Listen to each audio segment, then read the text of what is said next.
Yeah, g'day YouTubers, Spanner Man again here with another video. Today we're going to talk about how to set up one of these grinders for the beginners. There's a lot of beginners out there, and if you give them the right information, it makes it a lot easier for them. I wish I would have got this information going back many years ago, but unfortunately there was no internet back then, so yeah, you had to just go by what people told you. So first of all, we'll talk about semi-chisel chain. That's what's here at the moment. It's a semi-chisel chain. Most people out there are probably using semi-chisel chain.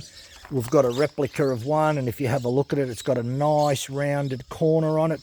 Typically the top plate angle, which is where my finger is here, that's set at 30 degrees. That's typical for semi-chisel. Full chisel comes to a much sharper point like that, and it's less forgiving because the moment that you hit this point here and it goes dull, the whole it won't cut. But if you have a really close look here, you'll notice that you've got a nice working corner that's a couple of millimeters, nice and round there at the front, whereas a full chisel comes to that point. So most people are using these. So if you ask me, where do I use this type of chain, a full chisel? Mainly in softer wood. It's more aggressive, it'll cut through there much quicker. So you might use that if once the tree's cut down and fallen on the ground, you may use that to chop up the small limbs, and when you start to get into some of the older type timber, you might use your semi-chisel. But probably 90% of people out there are using the semi-chisel. Anyway, like I said, semi-chisel has a top plate angle, which I showed you before. We'll just show you one more time. It's something that you're going to have to remember. You'll read about it a lot, and on your grinder you need to set it all the time. So this is your top plate angle set at 30 degrees. This is your side plate. This is the C shape you'll refer to, that nice little shape that's like that. And the other thing is, you'll notice that you've got a bit of a slope on the tooth. That's to give clearance. And this is the depth gauge, and the depth gauge is roughly set at brand new 0.65 of a millimeter below the top of this working corner. And we'll get into that too, about doing your rakers, because they're very, very important. But we'll just talk about the semi-chisel again. So this head angle can be adjusted. Some of the cheaper grinding units can't be adjusted. So on a semi-chisel, we'll use 60 degrees, which is fairly standard. We're going to use 30 degrees here. So if we're going to do the right hand tooth, we need to turn this to the left. So just remember, that's the opposite way. So if we turn it to the right, it'll be the left hand tooth. The right hand tooth is a tooth facing you, the operator. It's the closest to you. The left hand tooth is on the back. We always view the left and the right teeth standing at the back here, viewing that way. Okay, so on a full chisel, we're liable to go 25 degrees on that top plate angle, and we're liable to adjust this at 55 degrees and have a 10 degrees downward tilt. Now 10 degrees downward tilt, what that means on this particular grinder, and we'll just turn that back around to 0 degrees, that this grinder, you can tilt the vise. So I've tilted that for the left hand tooth, and that tilts for the right hand tooth. Now there's a little jingle going around, or a little phrase that people use. So if that's the right hand tooth there that's facing the operator, and that's the tooth that we're going to do, they turn around and say, just remember this, push right away, meaning that you push the knob away. But where that can get confusing is another thing that happens, that when you push that right away from you, that the vise tilts towards the left hand side. And if you do the other side, it'll tilt towards the right hand side. So some other models have a vise that slides backwards and forwards. Only one thing you've got to remember, whether you've got a tilting vise or a sliding vise, is the teeth move. When it says 10 degrees downward tilt, you need to move the vise away from the wheel. So in this case, it goes on an angle away from the wheel. And on the sliding vise, it opens up that way and that way. So just remember that. So left, if you were on a sliding vise and you were going to do a right-hand tooth, you will pull the vise this way, away from the wheel. If you're doing the left-hand tooth on a sliding vise, you will push the vise away from you. And when you push the vise away from you, it pushes the tooth away from the wheel. That's probably the most important thing to remember if you get full chisel and you're going to do 10 degrees downward slope, because a lot of people get confused. Someone turned around and said, oh, in their manual it told them to do it this way, that way. Just remember that little phrase that I'm using. To do the left-hand tooth, you move it away from the wheel. To do the right-hand tooth, you move it away from the wheel. And let's actually have a look at that. So we'll do that right now. If we bring this wheel down and we set this at 30 degrees, when we bring this wheel right down and I give a 10-degree tilt, it moves away. You'll find out that the working corner, we'll just try and back this off, we'll just bring this right up. We'll try and zoom in there so that you can really see this. So when I tilt this vise now, can you see that that tooth pivots and pivots away from the grinding wheel? This part moves away. And the same thing happens when you use a sliding vise. It moves away, creates a slightly, it's a compounded beveled angle. That's exactly what it is. And what it actually does is give less hook. Now, for those that are not too familiar with that terminology, hook, that's probably what a standard hook looks like. Nice little C shape. On a compounded beveled angle using the 10 degrees downward tilt, you're going to look like this. There's more support for underneath here for the tooth, because if the tooth becomes too pointy at the front, it's liable to bend. So it gives the tooth a lot more strength. Okay, now we need to set this up. So when we were out before, this backstop here and this adjustment knob that I spoke to before needs to come right up against this grinding wheel and just touch it. It's just touching it now. So underneath there's a little clamp that I'll lock down. I'm locking it down now. It's locked in a position. We've got this other clamping mechanism here. I'll just zoom out so you can see it. This little clamp here. So this is a clamping mechanism. So we need to clamp that up, and we'll go in and have a look. Now, just zoom back out, get a focus, start the grinder up. Feels like there's a little bit too much. We don't want to take too much off because you'll overheat the tooth. That's about right. Now I'll lock this locking into place, this little locking nut, and we'll proceed to grind. Now you want slow tapping motions because for two reasons. You don't want to overheat the tooth, but you want a nice finish. So it's then on to the next tooth. Probably taking about 0.2 of a millimetre off here.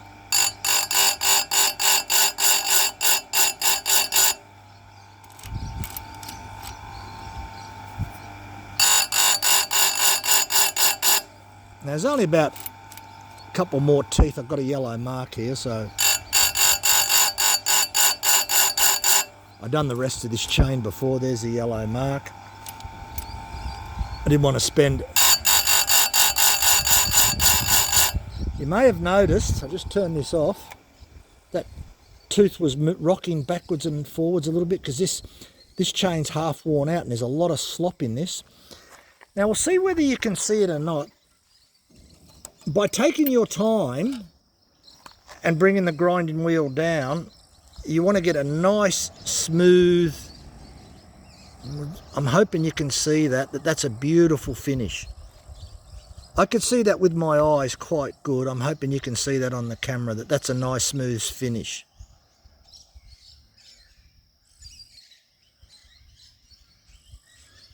So even the one before it, I think you can see that. Look at that, looks beautiful.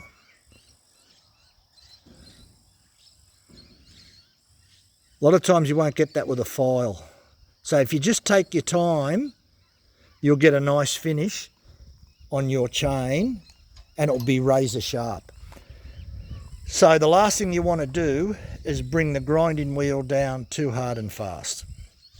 Okay, so the next thing that we need to do is have a bit of a quick check on the depth gauges. So I sharpened the chain before, and there was only a few teeth I hadn't done near that yellow mark, so we'll just get this out.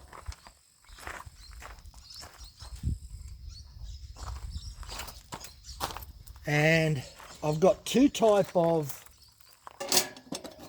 depth gauges. Now, there's a lot of people probably using this type of depth gauge. You really should be using this Stool Progressive depth gauge, superior. Anyway, I'll tell you why in a minute. We'll just have a look at, get this chain untangled. Pop it on.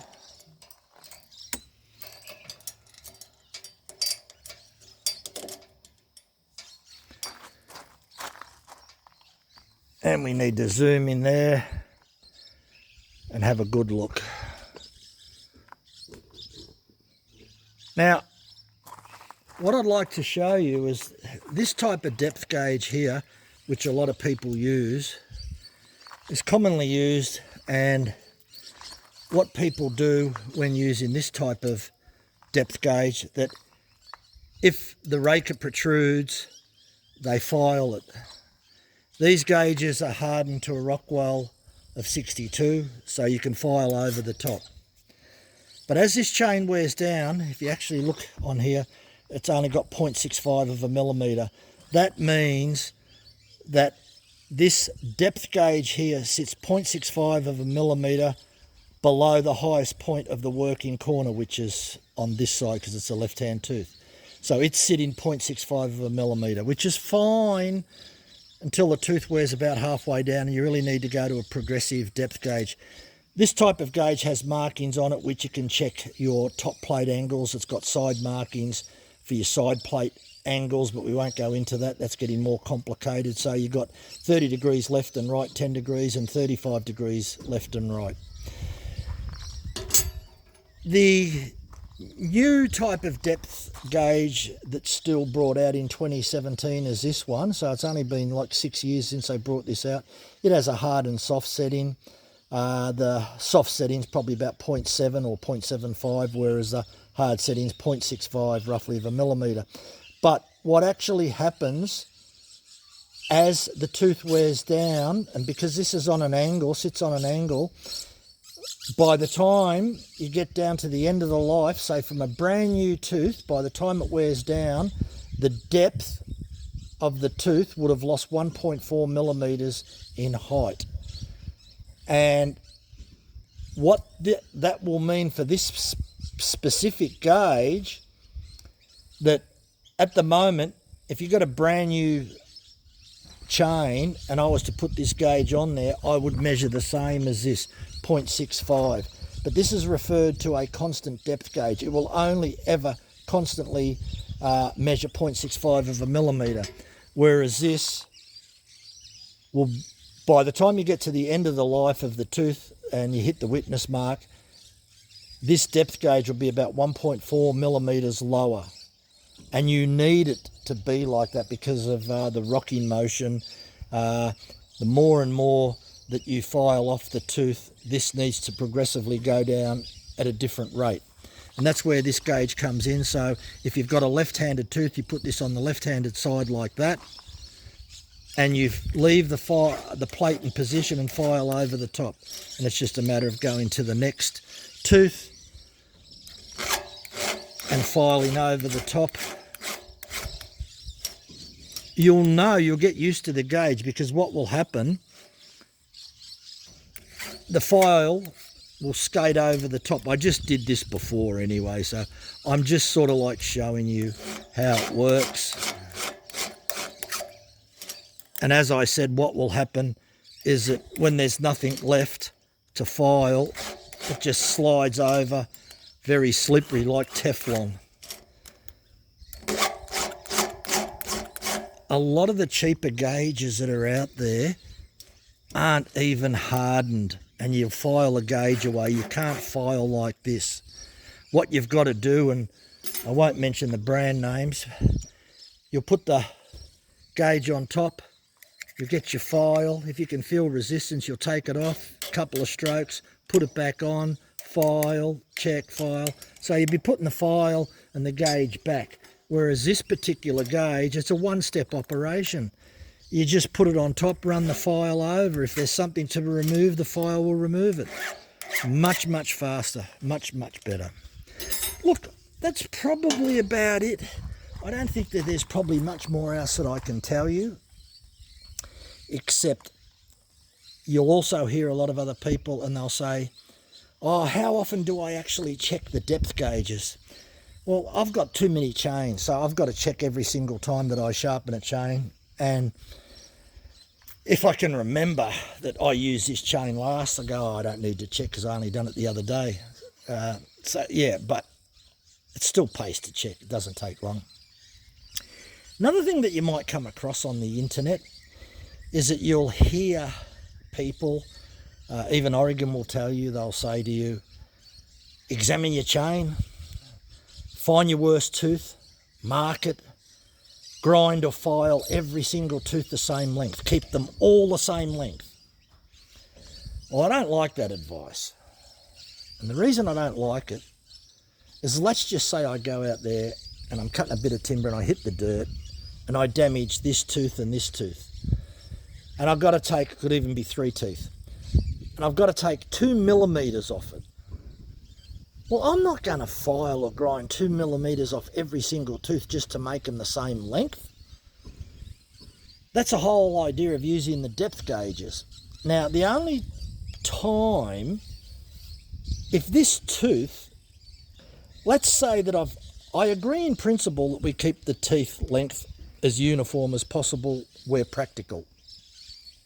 But if we hit dirt and a couple of teeth get damaged, I'm going to grind or file these down and adjust the depth gauges accordingly.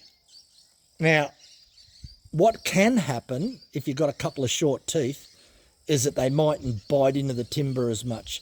Because remember, these things, when your chainsaw's running at 10,000 RPM and it hits timber, sometimes the odd tooth might skip. So if you've got a couple of few short teeth, they're liable to miss. No big deal. But like I said, you're not going to grind the whole chain. If I damage this tooth and I had to take 2 millimeters off them, I'm not going to take 2 millimeters off every single tooth on the entire chain. That's just ridiculous. So where practical, just try and stick with that advice. Repair the damaged tooth, file it back, and then readjust your depth gauge. That's the best advice I can give you. So to finish up on, my next piece of advice is, every single time, where possible, where practical, after sharpening, whether it's by file, whether it's by grinder, make sure you check your depth gauges. Now, if you're using this depth gauge, the constant depth gauge, as I said, it's okay on a brand new chain. But as the chain starts to wear down, you really need to go to a progressive depth gauge like this. So do yourself a favour. Next time you're in your local chainsaw shop, go get yourself a Stihl one. These are actually harder than the Husqvarna ones. Carlton make one. West Coast Saws in America make them. That's probably a bit hard. But this is 62 Rockwell. And it's written on the pack, 62 HRC. I haven't seen that on any Husqvarna or some of the other ones, the same as this one. This has got a Rockwell hardness as well of 62. So these type of gauges are around about $10. And a file has a Rockwell hardness of about 60. So all you're going to do is heavily scratch it. As you can see, it's been scratched. That's about all you're going to do to it. The cheaper gauges, you'll file them away. They're absolute garbage and rubbish. I actually brought an Oregon one, and it was much more expensive than the Stihl one. Very basic, very simple. And it was soft metal. Boy, was I disappointed. Joseph Cox, the guy that founded Oregon Chainsaw Company, when he patented his depth gauge, it was hardened. And somehow, and I don't know when, Oregon have decided not to harden them. There's people out there that believe that you can't run the file over, and as I've just shown you before, these gauges are hardened to 62 Rockwell. They are meant to stay in place and run the file over it. You will not file that away. This is over 2 years old. I use it all the time. It's just got heavy scratches in it. So don't let anyone tell you, if you go to the local chainsaw shop, and tell you, oh, no. Because if you're got to put a gauge on, check, file, check, file, check, file, you might do this 3-4 times. Whereas you get a hardened gauge, you put it on once, you file, take it off, you go to the next one. So by the time you're playing around with your El Cheapo gauge, I would have already done my depth gauges and had a cup of coffee. Anyway, look, thanks for watching. Give us a thumbs up, subscribe to the channel. We've also got a Facebook page called Chainsaw Users, so if you want to sort of look that up, there's some interesting information there. Lots of videos on this channel. I'm only out here to help the beginners, so if you've got anything you want to know, feel free to ask, and we can do a video. All right, thanks for watching. Bye for now.